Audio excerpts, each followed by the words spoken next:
और ये कार्यक्रम का शुभारंभ करने से प्रज्वलित किया जा रहा है समाज के बहुत ही सम्मानित मार्गदर्शक बुद्धिजीवी परम आदरणीय श्री हरिराम सूद जी के द्वारा दीप प्रज्वलित करके कार्यक्रम का शुभारंभ किया जा रहा है।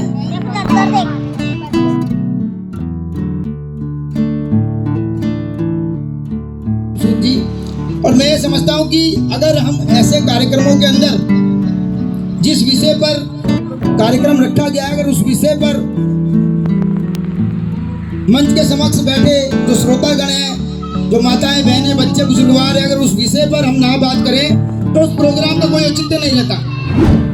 तो आज जिस तरह से छोटे छोटे बच्चे बैठे हुए हैं, तो बच्चों को आज इस कार्यक्रम के माध्यम से कुछ सीख कर भी जाना चाहिए कि बाबा साहब का जन्म कब हुआ, बाबा साहब ने कितनी डिग्रियां हासिल की, बाबा साहब ने क्या क्या उपलब्धियां हासिल की, बाबा साहब ने समाज के लिए देश के लिए क्या क्या कार्य किए। तो मैं आपको बताना चाहता हूं कि बाबा साहब भीमराव अंबेडकर जी का जन्म आज ही के दिन 14 अप्रैल 1891 को मध्य प्रदेश के मऊ में एक महार जाति के परिवार के अंदर बाबा साहब डॉक्टर भीमराव अंबेडकर जी का जन्म हुआ।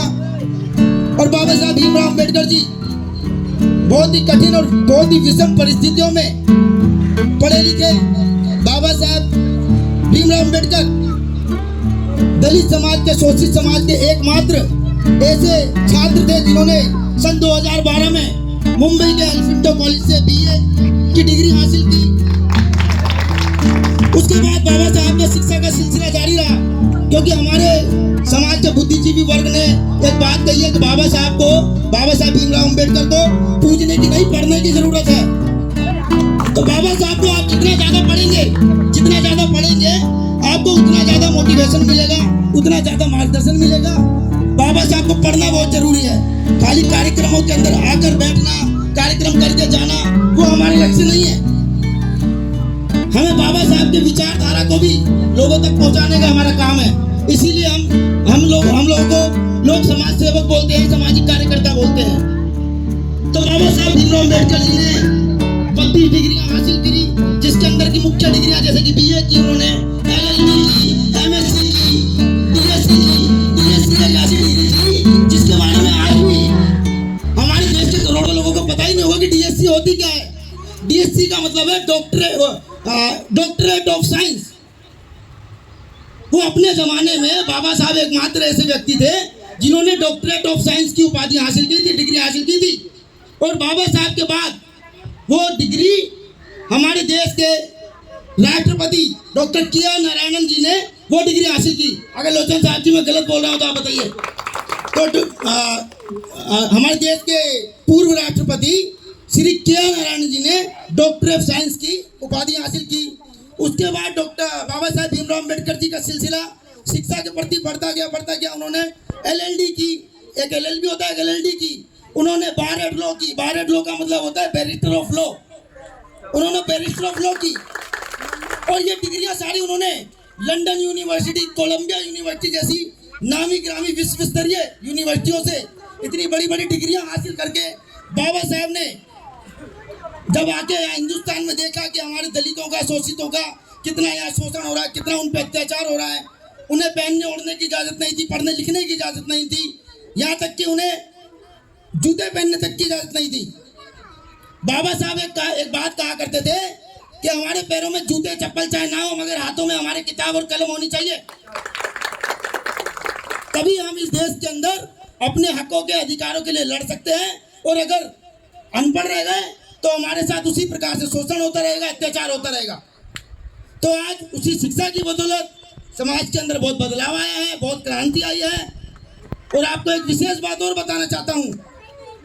अमेरिका की कोलंबिया यूनिवर्सिटी ने अपने 300 सालों के जितने भी शिक्षक रहे, जितने भी उनके छात्र छात्राएं रहे, उनका एक सर्वे करवाया।